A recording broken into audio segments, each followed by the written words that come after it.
On May 22nd, the Trump-Pence administration announced plans to let shelters and other recipients of federal housing money discriminate against trans people by turning them away or refusing to let them share facilities with people of the same gender. This proposal puts trans people at a higher risk for homelessness and abuse, and it's not okay.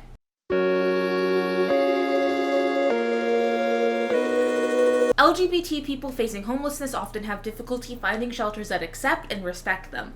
Additionally, LGBT people experiencing homelessness are at a heightened risk of experiencing violence, abuse, and exploitation compared to their heterosexual and cis peers. Trans people are in particular risk as the lack of acceptance around transness already resulted in trans people being turned away from shelters, and in some cases there have been signs posted at the entrance of shelters barring trans people from entering. Creating policies that allow organizations to discriminate against LGBT people is not just bad for the LGBT community, but it's bad for the overall homeless population, as 30% of clients utilizing housing programs identify as LGBT. 30% of street outreach clients identified as LGBT, and 43% of clients served by drop-in centers identify as LGBT. Furthermore, this has a particular impact on LGBT youth, as LGBT young people are 120% more likely to experience homelessness than their non-LGBT peers, comprising up to 40% of the total unaccompanied homeless youth population, despite only making up somewhere between 5 and 10% of the overall youth population. The statistics are sad, but not surprising. The most frequently cited factor contributing to LGBT homelessness was family rejection based on sexual orientation and gender identity. The second most cited factor is being forced out by their parents after coming out. Half of all teens receive a negative reaction from their parents, with 1 in 4 teens being thrown out of their homes. This is one of the biggest reasons there is such a huge overlap between the LGBT and homeless communities. It's because LGBT youth make up a disproportionate amount of the unaccompanied homeless youth population and are more likely to remain homeless due to overt discrimination when seeking alternative housing. And chances are they then grow up to become homeless adults because there aren't programs that serve them. And we need to do more.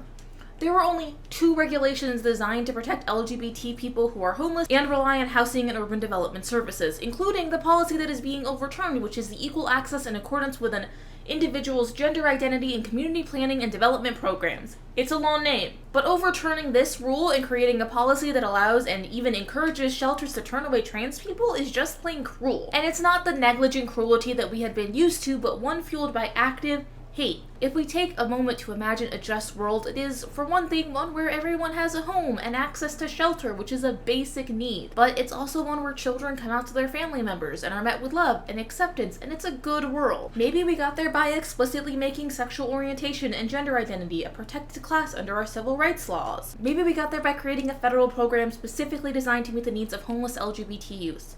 Maybe we solve the homelessness crisis by just giving people homes and instituting a universal basic income. I'm not sure about the policy specifics of how we get there, but I know we need to get there.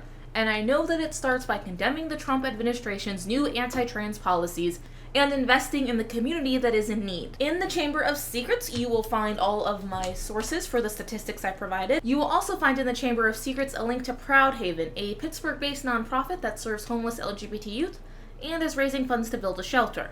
If you want to donate, that'd be super cool. Thanks for watching. If you want to see more from me, you can subscribe, watch another video of mine, or support me on Patreon.